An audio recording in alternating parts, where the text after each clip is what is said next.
Welcome back. We've all been there. Life gets tough and you feel like every day is a bit harder than the last. But how can fashion help you move through those difficult feelings and get you moving? Back with us today is host and lifestylist Melissa Chataigne. It's good to see you. Thank you for having me. So good to be here. Showing up as your best self through fashion when you are going through adversity. That's something we can all relate to. How do you do that, Melissa? Well, it all starts with really just jumping out of bed and showing up as your most powerful self. Because listen, I've been through it. I lost my mother and my sister, so I know a thing about it. And you really have to make that conscious decision to push yourself forward. At the end of the day, and really in the beginning of the morning, it is just all about you. You can go two ways. You either can just sit in bed and feel stuck, or I use that 3-second rule of popping out of bed and just getting your feet on the ground and getting going when you really just want to stay and wallow in the pain. Melissa, I heard you in an interview one time talk about putting on something of a loved one when you're going through adversity and when you're mourning. Speak to that. Yeah, I actually talked about it on Oscar Sunday. I love to wear a little bit of my mom in every interview. So I usually like to wear her earrings when I'm doing an interview or showing up because it makes me feel closer to her. So when you're getting dressed, try to incorporate a little piece of the person that you lost when you're getting dressed for today, whether you're wearing their outfit or their shoes, their shoelaces, even if it's a piece of or photo of them in your wallet, something that makes you feel connected to the person that you lost. It's kind of like that little inspirational boost to get you through the day. It's just that little motivational. It always just makes you feel a little bit more connected.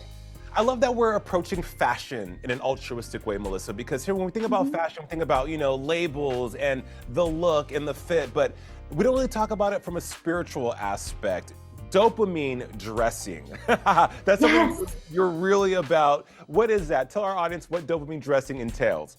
Well, stylists have been doing this for years as that mindset to get your celebrity client feeling good about themselves. But it's just been a new trend of dressing in a color that makes you visually impaired to feel good about yourself. So if you love pink, it's that pink color that's bright and shiny to make you feel good and get dressed and feel empowered to show up as your best self. But stylists has been doing this years. How do you get a celebrity to feel good on the red carpet? Put them in a color and a fit that makes them feel good about themselves. That's another way to do it as well. So this has been around for years, but a doctor just labeled it as dopamine dressing and it became a trend. But hello, we've been doing that all for a long time. So dopamine dressing for the masses is what's in. Dopamine dressing for the win. We are here for all of it. Okay, so being proactive when it comes to dressing for success and showing up as the person you want to be. Pick out your outfits maybe for the week in advance, and also you can use your cell phone to create a lookbook. Yes, I have been teaching my clients this forever. So first of all, I like to say you come up with 3 power words.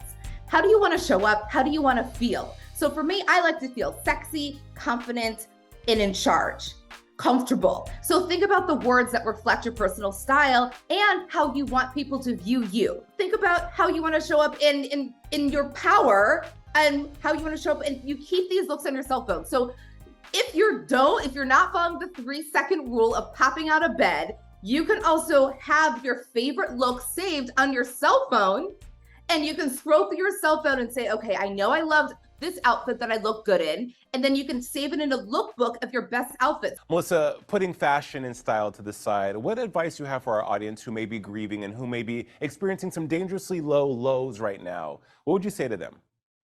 Be gentle. Be gentle to yourself. When I'm feeling low, I put on my favorite movies. Little Mermaid.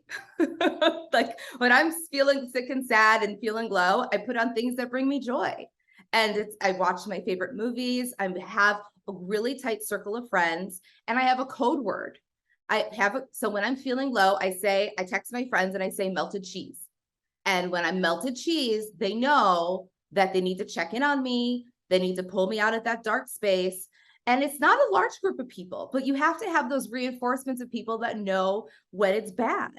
And I just have a tight circle of people that know, and that they'll come to my aid. Maybe we'll go for a walk, and really being out in the fresh air and trying to ground yourself in the natural earth, going by the ocean, grounding yourself in the sand, doing those little things that could bring you joy and root you, because the natural earth and environment and those things that make me feel reconnected to the earth and connect me to my mom and sister. That's what really helps me get through the dark times. Melissa, where can we connect with you and get more Melissa Chataigne in our lives? You can find me on Instagram at Melissa Chataigne, like champagne at Melissa Chataigne. And you can also find me on my website at melissachataigne.com. And I have a weekly newsletter that you can connect with me. It's called Elevated Living, where I help you live a life well styled. It goes out every Sunday morning at Elevated Living. And you can find it all by connecting with me on Instagram at Melissa Chataigne.